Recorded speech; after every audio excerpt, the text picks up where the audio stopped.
Well, hello everybody, and welcome back to the Movie Bucket here on Screen Stealers. I hope you got your popcorn, soft drink, maybe a soft pretzel. It's time to talk about another movie. I'm Brooke, passionate about pop culture, even though that's another channel's thing, and that's because I'm improving this intro in spirit. Um, and quite frankly, to borrow a quote from the end of this movie, what we went through was horrible. Well, Speak for yourself. I'm going to. I am. Hi, I am River, and isn't Butch a bitch? Yes, he is. Butch is a bitch. And also, Rhapsody has two mommies. Yay! Finally, some lesbian representation that we've been looking for. Please. Hola, I am Eduardo, and I've got two left feet. I cannot dance. I can't dance. I can't dance. I've literally got two left feet.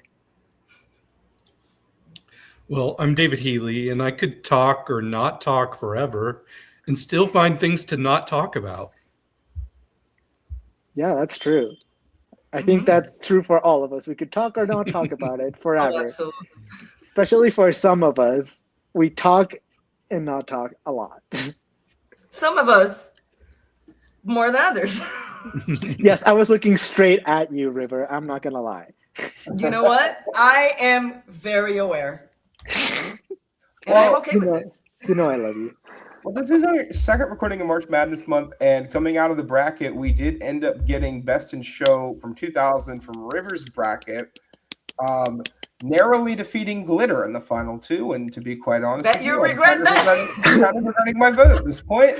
We should have watched Glitter. It would have been so much funnier. No, I'm kidding. I bet you regret not getting about Stuart Little through. You know what I mean? Would have been about You an could have watched Airbud. for me. I'm kidding. So first off, David and River have seen this movie before. They were both very excited to just watch it again. Eduardo and I had not. So let's just go ahead and get into it. This is a really great cast of people. I just want to start there. One of my, especially the women. I was going to say, especially the women, because I fucking adore Jane Lynch. We haven't had the opportunity to sing her praises on this podcast yet. I love Jane Lynch. Love seeing Jennifer Coolidge. She's great. Parker Posey's great. I love a group of people. Catherine O'Hara, also great. The reason why I put this movie on my list to begin with, Queen Catherine O'Hara. Queen. Yes. But a very good stacked cast of people. Also, yes, the women, but the men, I don't remember the actors' names, the guys that played Scott and Stefan, incredible, and King and Father Eugene Levy, love, obsessed. Father himself is here. Yeah, good cast, really great cast, fun concept. That's about where my praises end. I'm just gonna go ahead. What did you think of the dogs? Nice dogs, beautiful dogs. The dogs are beautiful boys, good girls. There is that whole thing of never work with children or animals, like that old Hollywood saying, "Don't work with children or animals." I think honestly, the dogs were probably some of my favorite part of this movie. So thank you, dogs. I liked watching there's something the dog for everyone. show portion of this film. I'm just going to go ahead and say, I am not going to be argumentative today. I'm going to explain and elaborate. I found this movie to be 90 minutes of nothing. I'm just speaking for myself. Did not find it funny. Did not find it entertaining. The plot that was there was just kind of bare bones. The character beats just didn't hit for me. The acting was fine, but some of it was really stiff and wooden, and even the parts that weren't. The only people that I really wanted to see on screen were Jane Lynch and Jennifer Coolidge. It just kind of, by the time the movie got over, I was like, oh, okay. And that's just kind of where I'm at with this. Fair.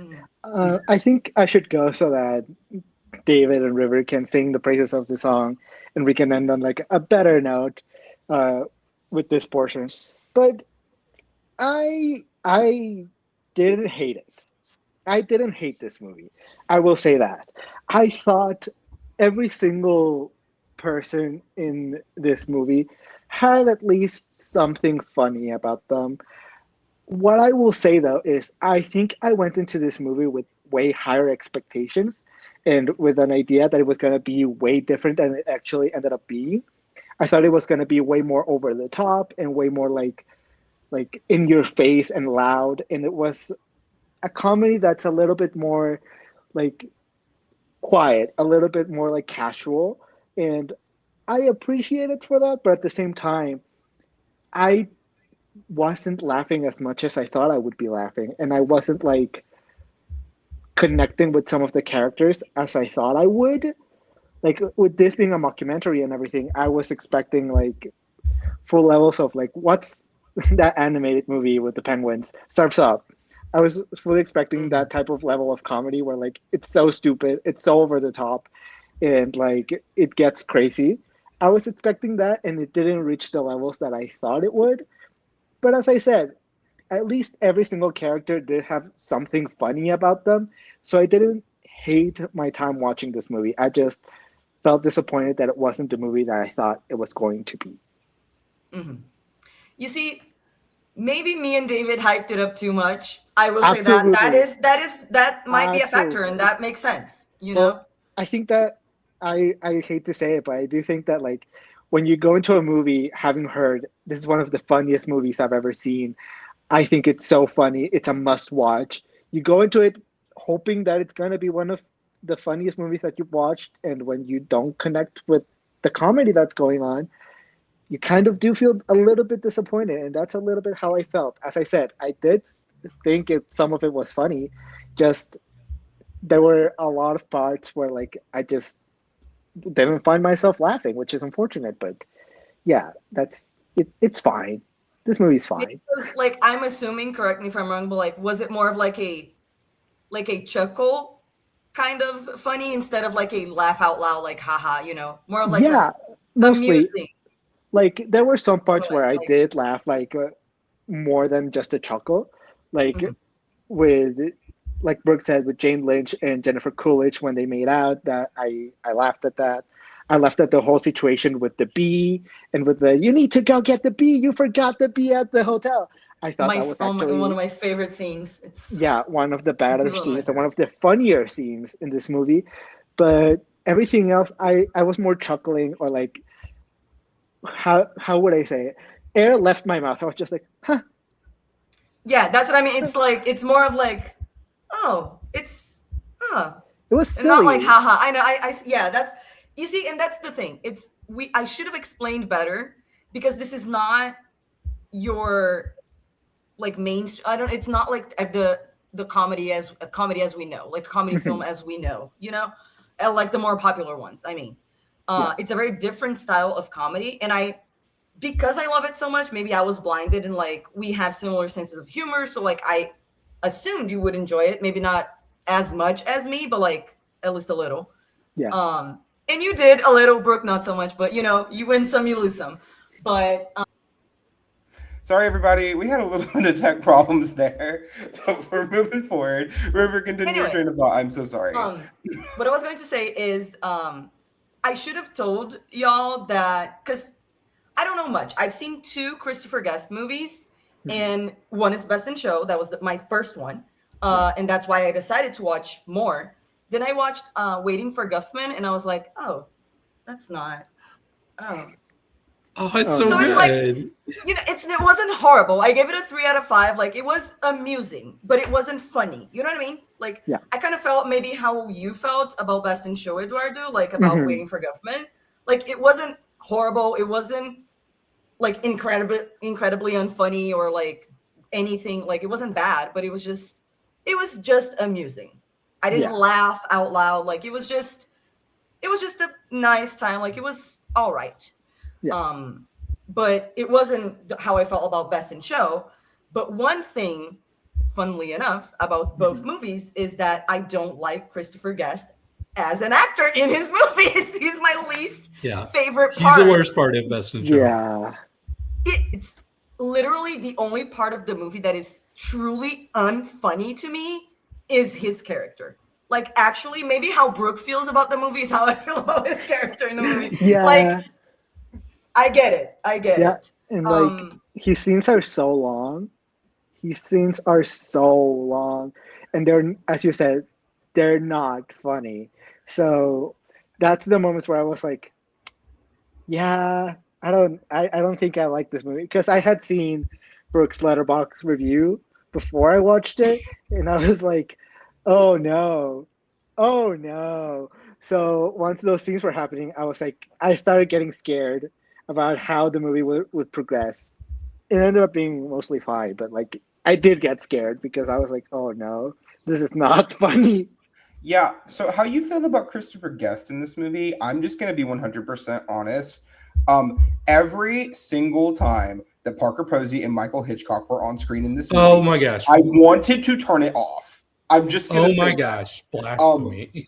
I could not stand them in this movie. I Love like it. Parker I Posey. love it. I like really- Parker Posey. It's so I funny. just okay, but here's the thing, right? I mean, This it's is funny how opposite we are Yeah, in this matter. because That's Yeah. this is an improv comedy movie, right? So to me, if I'm not laughing, that's a problem, right?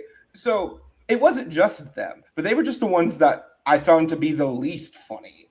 And this is also comparing like a 0 to a 1, because there were like for me, right? Because the people that I found to be slightly funnier than them would be, you know, like Christopher Guest, would be Eugene Levy. Like they were, their characters were at least something. I didn't feel anything with these two. I felt bad for Parker Posey at first because it seems like her husband's like terrible and awful, and I kind of wanted her to like get away from him at some point in this movie and let him be terrible and awful on his own. take And the dog then- and leave. And then she becomes terrible and awful, right? Yeah. And I thought the joke was going to end up being that, okay, these two people are both terrible and awful, right? And then something happens to make the situation even, like, I wanted it to escalate, and it just never went anywhere for me. Like, okay, their dog gets disqualified at the dog show. Okay, fine. But like, even then, that wasn't even really even a little bit dramatic to me. I didn't find it to be like interesting. And then they're kind of just out of the rest of the movie, and they are just gone. And then they show up at the end and they got rid of their old dog and now have a pug. Okay, cool. But like, I just didn't find it funny. The singular line of dialogue that I outwardly laughed at in this movie was near the very end. And it was Jane Lynch when she says, During "We the started- magazine? We started Yeah. this magazine, American Bitch. It's a focus on the issues of a lesbian purebred dog owner." That was hilarious. That was great. I thought Yeah. that was hysterical. But when River Yeah. said in her their intro and was like, "Isn't Butch a bitch?" I laughed at River saying it. I did not laugh at the people in the movie. Thank you saying for it. praising my Fair. delivery. I No, appreciate because it. you delivered it better than they did in the movie. I don't know what to tell you, River. Oh no. Um, Oh, no. everyone like, and I Is understand this my sign to start improv? I'm just kidding. possibly. I Oh won't. no. I won't. Oh no.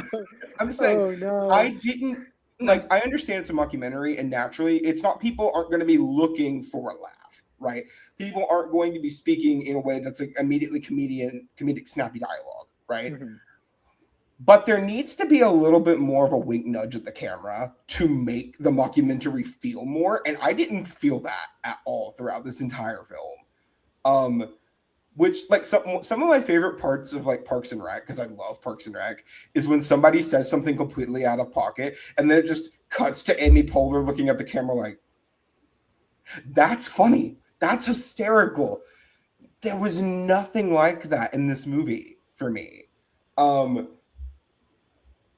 Because it didn't feel self-aware. Like that's the big thing. I feel like this movie, like, it felt like it was too close to an actual documentary, even though all of these people are crazy and zany, Mhm. that it just didn't feel like it fully realized its concept for me.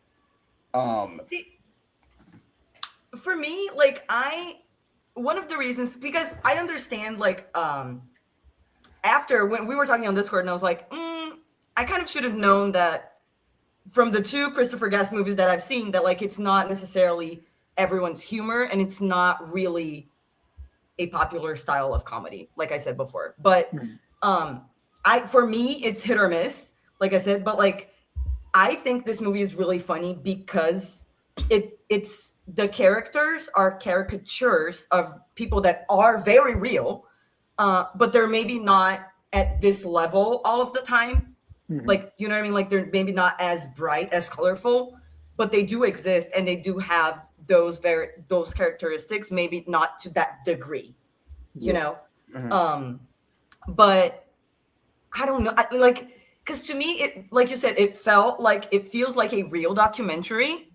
But we know I just think that part is really well done. Like, technically, as a mockumentary, it feels like that. It feels very real, like it's supposed to feel. And I think maybe the reason why it's not like a laugh out loud for everyone, it's just because it's supposed to feel real and not acted, in a sense. I don't know, but I don't know why it doesn't necessarily work for other people, but I will say why it works for me. To me, it's just camp, silly, and goofy. It's just unserious from beginning to end. This movie never tells me that it's trying to do something serious. Not at one point of this movie. It's just silly, goofy, beginning to end. Like, the fact that it starts and like it bookends with the therapy session, and it starts with a couple going to therapy because their dog saw them having sex and is depressed, and it ends with them getting rid of said dog and getting another dog that likes to watch them have sex. Like, that is funny. That is, I'm sorry, like, to me, you know what I mean? Like, I even made sure to write down like my the parts of the movie that I thought were the funniest to me. But I would like to hear David a little bit, because maybe he has like some of the same favorite parts, and then I'll just add mine. But yeah, I still like, I understand why this movie is not for everyone, but it is for me. Fair. Yeah, it is for me. First, I want to address like maybe some of the reasons people, not necessarily people here, but even younger people might not enjoy this film as much as people in my age bracket. But you have to keep in mind when this came out, and this predates The Office, Parks and Rec, Modern Family, all of those more on the nose mockumentaries that are pretty blatantly comedic. This is subtle. It's subtle, but in a way that you can still appreciate. Especially, I think there are 2 kinds of films that highly benefit from a communal experience, and that's comedies and horror movies, because you are not only reacting off of what you're seeing, but you're feeding off of a crowd, a group of people who are also reacting to those kind of movies, because they're very expressive, emotive movies. They're movies where people audibly gasp, audibly scream, audibly laugh.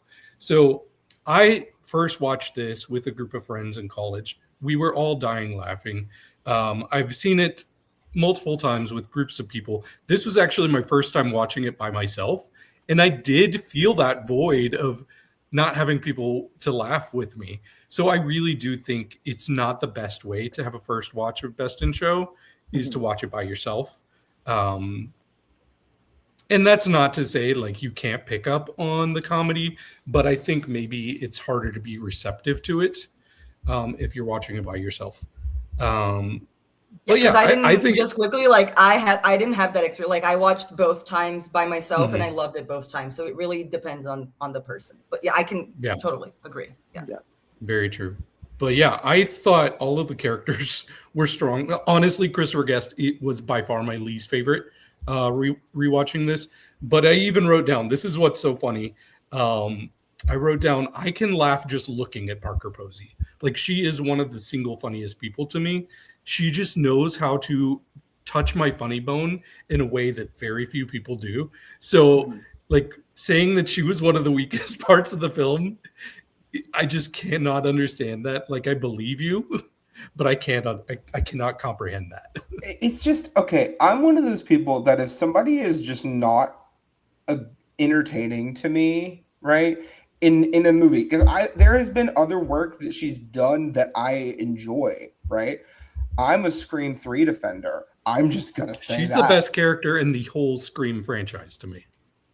You know, people would argue on that, but I don't think it's the worst take I've ever heard from anyone on this podcast. Yeah. So I mean, I can't call you Yeah. out too far, David. But like, I liked her in that. From what I saw of her in Lost in Space on Netflix, I liked that. I didn't watch the entire show, but I liked what I saw of her in that. It was just in this particular role, I don't feel like it was enough for me to find anything funny. However, I would also like to note that two of my favorite comedy actors, period, are Jane Lynch and Jennifer Coolidge. And as much as I love them both, and they are literally directly working off of each other for almost their entire time on screen in this movie. Mhm. I didn't laugh at most of what they said either. And I find them both, especially Jane Lynch. I love Jennifer Coolidge, but Jane Lynch is legitimately up there as like one of my favorite comedians of all time. I adore her. I literally only laughed at the one line of dialogue. I thought physically Jane Lynch, the magazine for the lesbian American Bitch. American Bitch. Yeah. That was funny. That was great. That was hysterical. When she's talking about her parents, and she's talking about how her mother, like, it really worked for their family until she committed suicide. Until she committed suicide at 81. In 81. Yep. I was and she's so so gagged. nonchalant, like. I was so gagged when that happened. I was to me, Casually. like, it was so casual that it took me by surprise, and like I didn't laugh at it. That's the thing, but like I was like, oh, we're going there. Okay, sure. See, Brooke, when you mentioned about her line at the end of the movie, I thought you were talking, because I do love American Bitch. Yes, but to me, I don't know why, but it is so funny when she says, "Well, we didn't win at Mayflower," which is surreal and was extremely disturbing. Like the way that she's like just like so dramatic about not winning a fucking dog show. I will say that line called a chuckle out of me. But again, it's Jane Lynch. Like I want to be full laughing every time she speaks in any role. Yeah, you know, I should mention I'm a Glee fan, like a very large Glee fan. Me too. And having Jane Lynch be honestly the centerpiece of comedy for that show for its entire run. And I could name you 50 different Jane Lynch lines from Glee that are all hysterical. Yeah. I can't do that in this movie. I can name one that I was like, yes, this is great. And I think part of that you need comedy to be more obvious, right? It's not even that it needed to be more obvious. I feel like it just needed to go further, because the subtle bits of comedy that are in this movie that got like a out of me, right? There's a couple of things that got like a light, like light chuckle. One of them was when Jennifer Coolidge is first talking about Jane Lynch's character, like they're first talking, and then she goes something like to the effect of "it was a shit show" or like a shit hole or something like that. That was funny, and I wanted there to be more of that style of like. I wanted it to be pushed. I wanted to push the envelope further, right? This is like the best thing about improv comedy is that it goes as far as you want it to go, right? It doesn't have a boundary that's like, okay, this is the limits of what you can do. These are all your lines. You can deliver them however you want, but there's like a stretch boundary that's just over. I wanted them to push and push and push until the joke is almost not funny anymore, and then they do it again, and the joke is hysterical again, right? Like there was never anything like that in this movie. And then the things that they wanted to make that way, like the woman who sleeps around has slept with all of these other men, and like I just don't find that funny. When we're talking about Eugene Levy having too much on Cookie, not too her. much on It's not her. I just don't likes find the to poke. idea of someone having slept with hundreds of people. I don't find that funny. It's like there are plenty of people like that. Sure, I don't find that inherently a funny thing. So we keep on meeting her exes, and it's like, okay. The funny part is like Jerry being subjected to it constantly. I And like Jerry. I don't like. I know. That's the thing, it's not funny to me because I like him, and comedy is misery plus timing. If the misery is at Jerry's expense, and I like Jerry, and he never really gets anything out of it, he never gets that big win in this whole situation of her. He gets her and the main prize. He married yeah. her and he They won win the show. dog show. I'm not talking about that big win. I'm talking about like the big win in the grand scheme of this joke, right? He won. He married her. He got the girl. He won. Yeah, but, Right. but even though he married her, he's still being subjected to this. That's what I'm saying. There's never a full circle moment for any of these jokes across this entire movie. There's just not. And that's for the running gags. The one-off, like the tiny little bits of dialogue that got chuckles and the one big laugh out of me, okay, sure. But if that was my only problem with the movie, I probably would have scored it higher. I have other problems with this movie that aren't the acting, that aren't the Clearly. comedy. We know. I think the cinematography is fine, and I think they can only go so far with it because it is a dog show mockumentary. You have to make it look like a dog show. Cool, makes sense. But the scenes that weren't at the dog show were also shot pretty weirdly. And I'm just gonna go ahead and say I don't even remember the commentator's name. Whoever it is playing the commentator in this movie. Buck and Trevor Yeah, is the character's name. But yeah. Fred Willard. It's Fred Willard. I like some of what Fred Willard has done in the past. suggesting putting the bloodhound in a Sherlock Holmes hat with a pipe. I live. They should. I did not chuckle or even smile anytime this man spoke. I found him to be devoid of comedy. Can I ask you something? Sure. And I want you to be so honest with yourself. Do you think at some point early in the film you realized you weren't liking it as much as you expected to, and you shut down and you were not receptive? Because that's the vibe I'm getting. I don't think so. And I will say, I did post in our group chat. I was like, y'all, I'm 20 minutes in and I haven't laughed a single time. And that's true. I didn't. And I did watch the rest of the movie, and I'm not going to pretend like I was, on the edge of my seat waiting for anything. But I listened, and I was open and engaged and trying to get something out of it. And you weren't looking with an extra critical eye once you realized you weren't feeling it? I mean, I was looking to see if I could find anything of substance that I enjoyed. Okay. But I will say, if I'm getting irritated at a movie, and as I'm going on, the irritation is building, of course that's going to affect how I feel about the movie, naturally. I feel like that's just most people. I don't think that anybody's going to be able to say, oh, wow, it's just not something I really ever want to watch again. Just say that. I mean, it makes sense. The way that you feel when you're watching a movie affects the way that you feel about that movie. Like, Yeah. Because like it doesn't matter. I understand where you're coming from, but I also understand your question, because sometimes that is the case, but like, I don't know. Mm-hmm. I understand where you're coming from. I, however, would like to talk about some of my favorite parts of this. Okay. Because we already mentioned Parker Posey, right? The B scene, I just want to stress out the B scene. She's not even the queen of that for me. It's the guy. Like, the way that he screams at the dog is just so funny. He's like, don't look at those losers. Look at me. Look at me. It's Poor just Beatrice one of my looks so traumatized, though. So scared. You could tell am she so was glad. so upset. I was like, I'm Beatrice, so glad they you got need rid of to her kill for these her people. Yeah, she should have. Truly. I think understand why she was depressed. Yeah, I would have. I thought, you know what? It would have been funnier if she, instead of attacking the judge, just attacked her dad. I think that would have been That's true, funnier. yeah. I'm gonna be honest. I think that would have been funnier. And then she just ran away, and then Parker Posey tried to run after her, like, "Baby, no, come back!" I think that would have been funnier. But I will say, True, I agree. the whole situation with the bee was, I think, one of the funniest parts of the movie for me, because I only know Parker Posey because of Scream and because of White Lotus, and I like her. I think she's really funny. I think she's really good. And then here, I really like seeing her just be so argumentative. I really love seeing her just fight for her life. Truly, she Going was fighting off. for her life. She was going off, and I appreciated that. I appreciated that because I think they were the ones that were taking the going more over the top with the comedy and going more loud.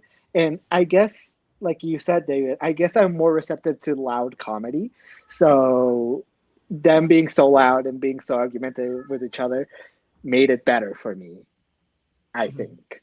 It was more obvious, right? It's more obvious comedy, which it makes Yeah. sense why it's obvious. Like it is obvious for every, Yeah, like, yeah.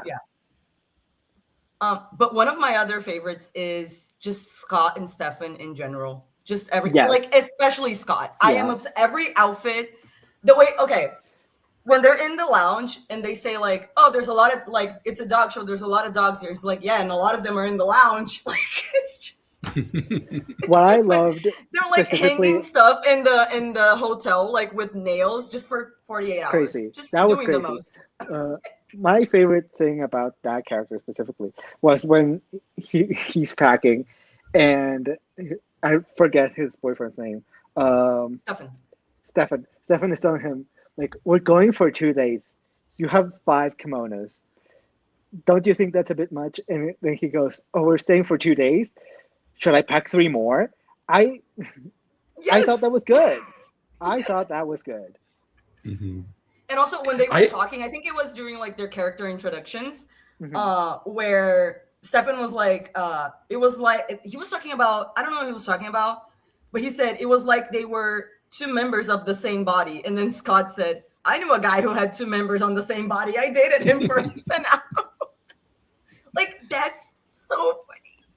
Mm-hmm. Anyway. I actually thought they were extremely believable as a gay couple, like especially Scott. Like he was a stereotype, but without being offensive. But I've met just so many Scots. of the subtle lines. Mm-hmm.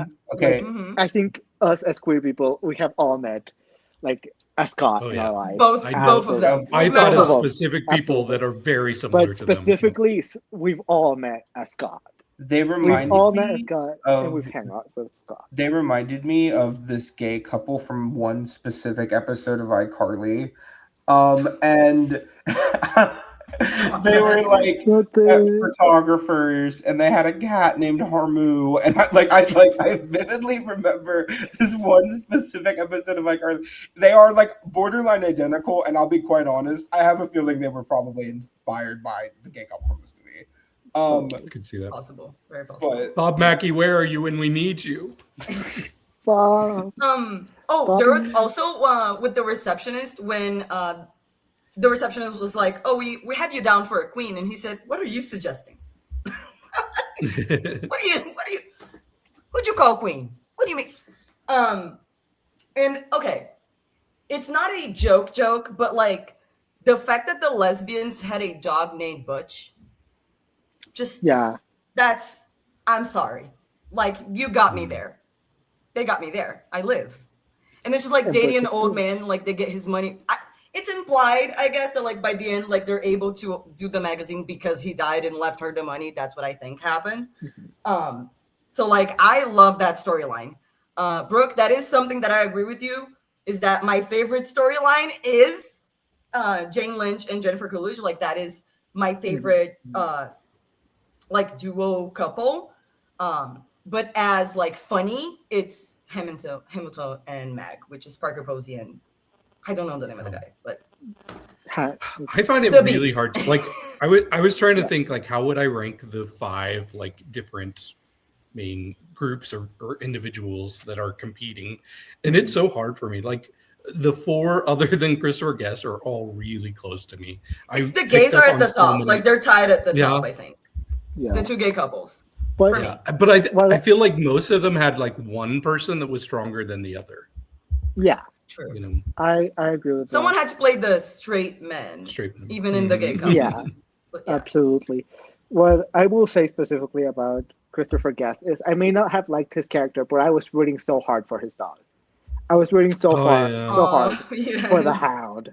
I don't know why. I was just gunning so hard for the hound. I wanted him to win. I wanted him to do well. I thought he was so pretty. Anyways, that's all the praise I'm going to give Christopher Guest. I'm going to be so honest.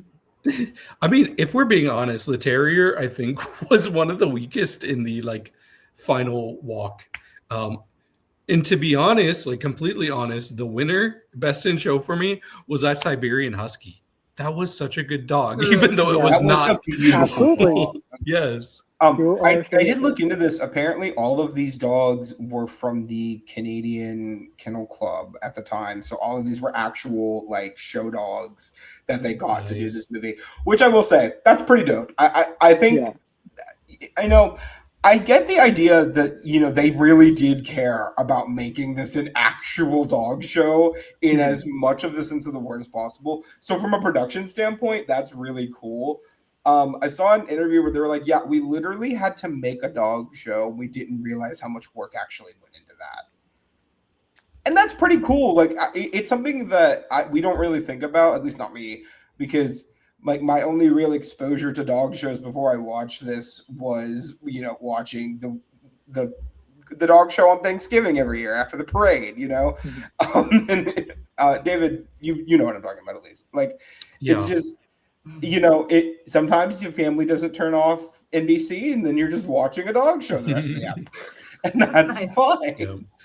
Yeah. My sister and mom have been to dozens of dog shows. They love going to them. I've never actually watched this with my family though, but I wonder. I don't think my parents would like this movie. Too much They're gay just stuff. so, like- Too much gay stuff. Yeah, too much gay stuff. Too much like fondling of balls or Cookie being a A whore. Being I'll say Chris. it. I'll say it. It's fine. Yep. What was the one Speaking line of that Cookie- Fred?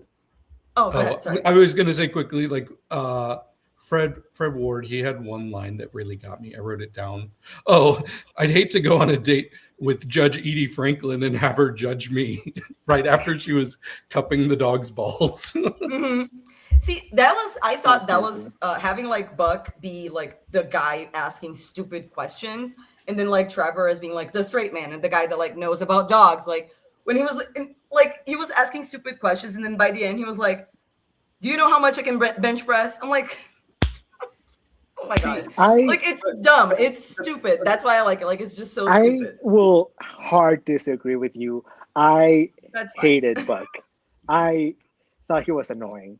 Oh yes. Like Yeah. it was fine at the beginning, but then it got progressively more and more and more annoying to the point where I was just like, I don't want to listen to you anymore. I am done.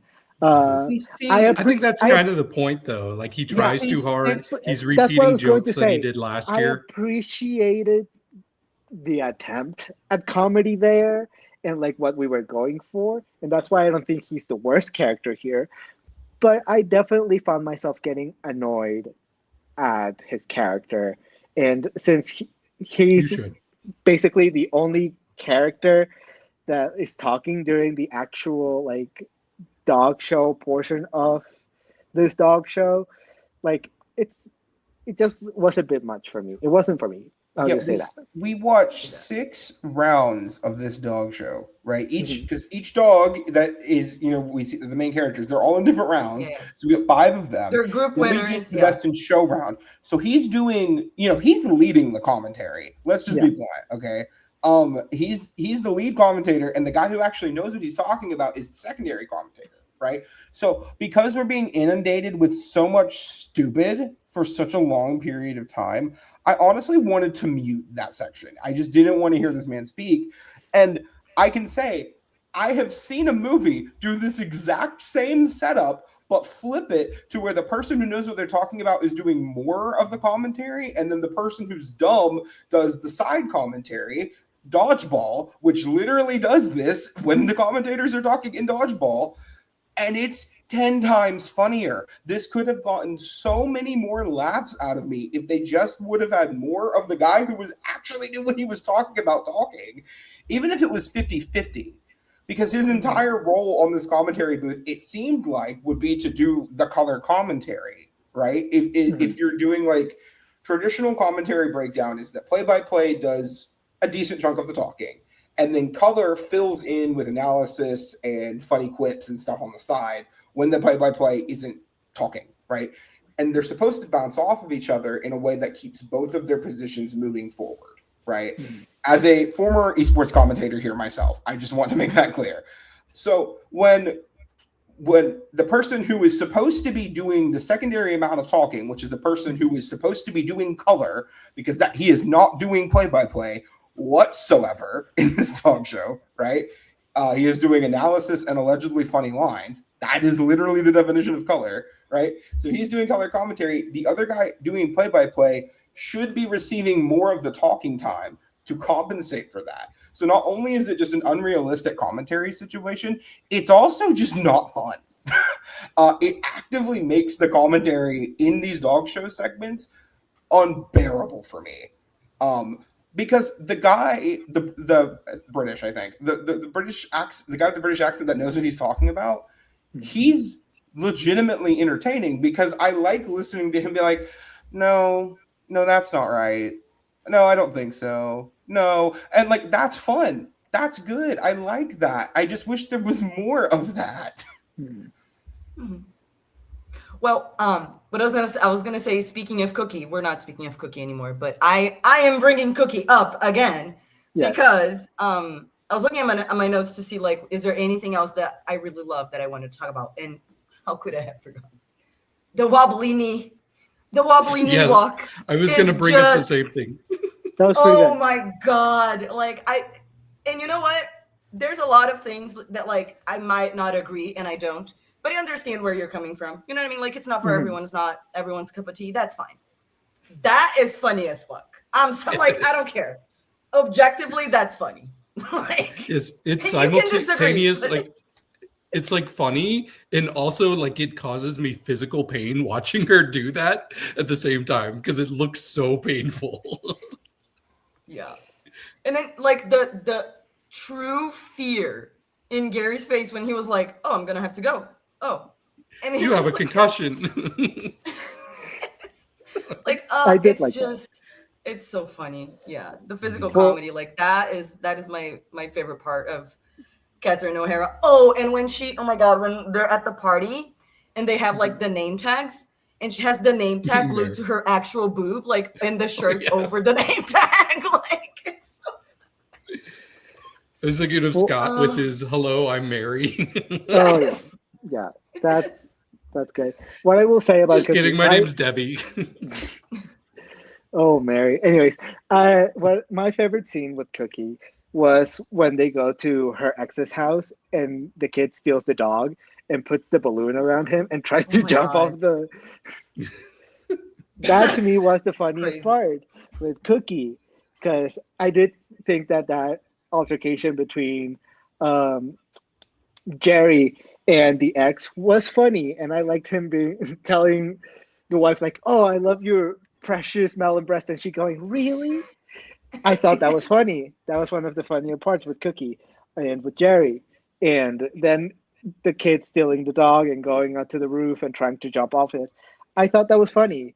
I wanted more. I wanted to see more of that. I wanted to see more of like maybe Jerry fighting back against the exes a little bit, just a little bit, because I would have appreciated, like, as I said, I thought it was funny with, "You have precious melon breast," and she going, "Oh my God, thank you." That was funny. I thought you were gonna say something, Brooke. I thought, Yeah, me too. I want to make sure I'm not misspeaking. I liked that there's a tiny little interaction where the ex calls him Gary, right? And I think in a lesser movie he would have been like, "No, my name's Jerry." But no, him just not responding, I think, was actually kind of funnier. I did get a little bit of a chuckle out of that. I liked that part of the movie a little bit. I think it was. Okay, here's the thing. It's very Parks and Rec, huh? Yeah, that part felt a little bit more real and a little bit more like wink nudge. Jerry, Larry.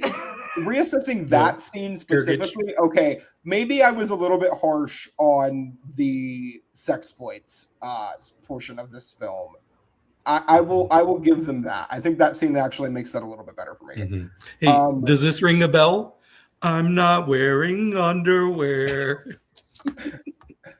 That was crazy. I'm laughing for two reasons. One, because in the moment I literally paused my phone. I was like, "Oh God, what is that reminding me of? Because it pinged something in my head, and I could not figure out what it pinged in my head. Which was, and I cannot believe this, freaking Umbrella Academy of all things. There's like a very similar like sing-songy moment, which I will not repeat so we do not end up getting suppressed on YouTube. But that Klaus and Luther have, and I think in the first season, but it might be the second season, that pinged my brain, and it took me like an hour to figure out what it was, and then afterwards I didn't go back and watch it again. That was actually pretty funny too. I liked him. Also, what was his name? It was weird, and I cannot remember what it was, but it was Bulge. His name was Bulge. That was crazy. That's crazy. That imagine having your name be Bulge your entire life. Holy shit. I think there's one character we haven't talked about at all. The hotel manager. I really liked him. I did mention him a little bit, but yeah. Oh yeah.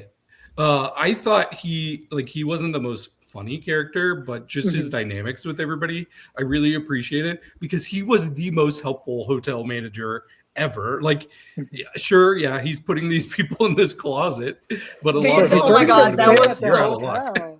Okay, letting them stay at the hotel. Tell me if anyone has watched Schitt's Creek, which I hope you have. That was such a Rose moment. Like that was a Rose family moment when they couldn't pay for the hotel room with the credit card. Like that was very Moira and Joni coded. Yeah. After not like I haven't seen all of Schitt's Creek. I've only seen bits and pieces of it. But yeah, it does feel very, very Schitt's Creek. It feels very yeah. That's how they met. Truly. They met and they did the dog show. They did the video, whatever. Then they changed their names and became incredibly rich. Exactly. Because like they did some crime and they had to change their names, whatever, and then they became the Roses. You see? Yeah. There you go. It all makes sense. Yeah. In my head, at least. I also like that in this headcanon, that means that Moira Rose, that accent, she's putting it on purpose. Like, that's not her real voice. She's just putting on an accent. And I think that's funny. Anyways. Yeah. And her being famous, that doesn't negate everything that I said before. Like, that doesn't play a factor into anything. That she's actually a famous person. So people would actually know who she is. Yeah. I think another funny thing.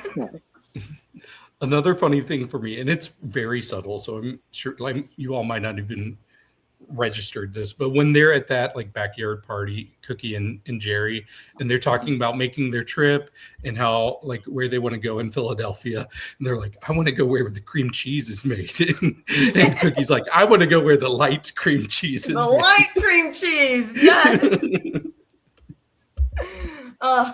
See, that's the thing, like it's maybe for me, there is one thing that I was debating with myself if I was going to bring it up, but I am because it's positive. Because I had a complicated relationship with my father, but one thing that I did appreciate is our humor together and just like watching movies. He kind of taught me how to watch like more mature movies. And I got into that because of him in a way. And we have a very similar sense of humor. And this was a movie that I don't think he watched in his lifetime, but he would have loved this movie. 100%. Like it just, when I was watching, I was like, oh, my dad would love this. Cause he was like, he did improv and all of that. Like he was a comedy guy. He wrote and shit like that. So, and he enjoyed like the stupid, silly, goofy, like unserious kind of humor. So maybe that's why I like it as well. Cause it reminds me of the good times that I had with my dad, you know what I mean? Like I want to hold on to, but yeah. Understandable. Yeah. Wow. I wish we could have seen it together, but you know what? Maybe in another lifetime, who knows? In another world, in another timeline, it didn't happen. Don't worry about it. And maybe he'll be like Brooke and he'll be like, you know what? This is shit. Why'd you show me this? What the fuck? How very dare you? Show this to me. Unclaim my sense of humor, bitch. No, absolutely not. Well, now that it appears we have gotten to the part where we have mostly talked about our feelings, I will just go ahead and ask, does anyone have anything else they would like to add today? Will Abby get one word? That is the question. Shockingly, no. I'm Not glad. today. I would say for anybody watching that enjoyed this, definitely watch Waiting for Guffman. Watch For Your Consideration. I haven't watched the whole thing, but I really like A Mighty Wind as well, like what I've seen of it. So, like, if you like this, those three would be my next recommendations for sure. And I can honestly say, I think I would like For Your Consideration more, looking into like what its subject matter is. Mm-hmm. I'm gonna watch it at some point. I'm not gonna commit to a timeline. You might even like Waiting for Guffman, that like I thought was okay. Well, I mean, again, just because I don't like a movie doesn't mean that I think it's an abomination before God or something like that. Like, no, this is not for me. I'll just leave it at that. Like, if other people enjoy it, that is great. I am happy for them. And I'm glad people can enjoy something I don't. And I'm hoping that maybe there's other work that Christopher Guest has done that I do like. Because this is the only thing he's directed that I've seen at this point. So we shall see. Fingers crossed. Fingers crossed. All right, River, as this was coming out of your bracket, we will let you go first, and then we will go from there. Yes. So as I said, this was my second time watching this movie. I enjoyed it just as much, if not more, maybe, than when I watched it the first time. And the only reason why I'm giving this score and not more is because of Christopher Guest's character just being so freaking unfunny. It's a 4.5 for me. Awesome. Understandable. Okay, so I'll go next. Get the negativity out of the way. I think I've made it abundantly clear how I feel about this movie. I don't feel the need to dump on it anymore.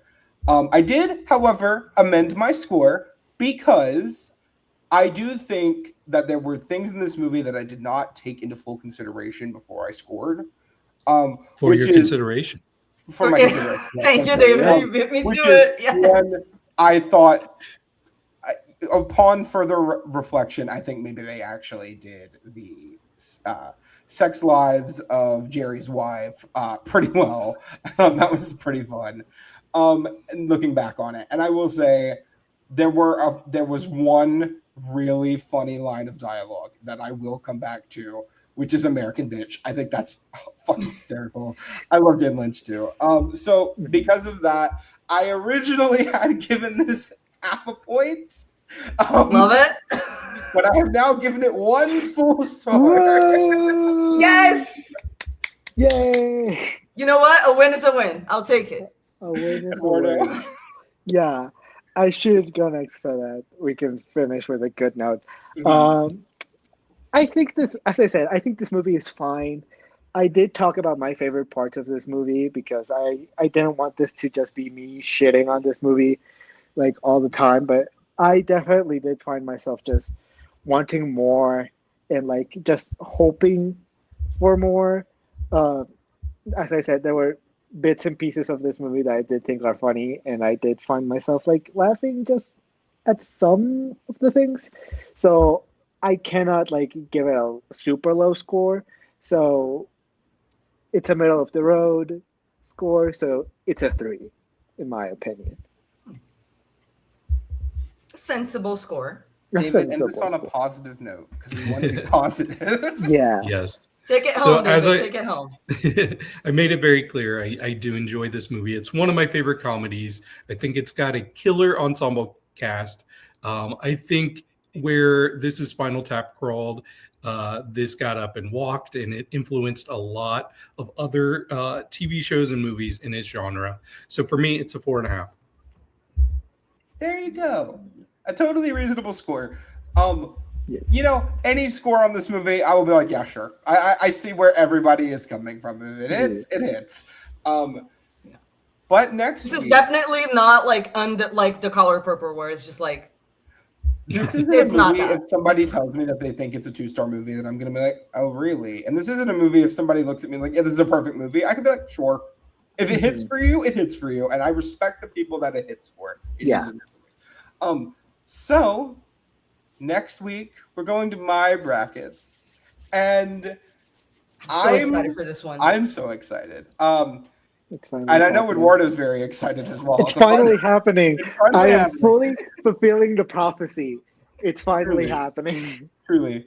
And I didn't let this slip in the March Madness video. I haven't watched this movie in like 8 years, so I'm really excited to watch it again and hoping it still holds up as much as I remember it being as great as it is. Hopefully. Which is Soylent Green from 1973, starring Charlton Heston.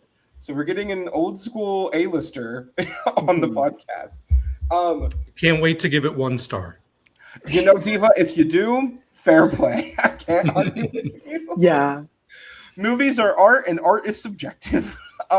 So Absolutely. to steal from the Bootleg Brothers. Beside the point. Let us know in the comments down below. How do you feel about Best in Show? How do you feel about Christopher Guest's entire filmography? I'm curious about that. Do you have a favorite portion of this film, a favorite team, I guess, to root for in Best in Show? And what do you think we should cover in the future? Because like we said, we do have certain ideas, but if we see something that fits the casting demographic, we might throw it onto the schedule. So let us know down below what you guys are thinking. Make sure to subscribe. You've been here for almost an hour, which means you do care about our opinions to some degree, or you just really like Best in Show. And of course, we've got Soylent Green coming next week. After that's Io Capitano, and then something special. So for everybody else here at Screen Stealers and Movie Bucket, I'm Brooke, and thank you so much for being here with us today. We have unfortunately ran out of popcorn. We are out of our drink, and nobody gets ever more than 1 soft pretzel. Like, why would you? So we will see you next time, everybody. Bye. Bye. Bye.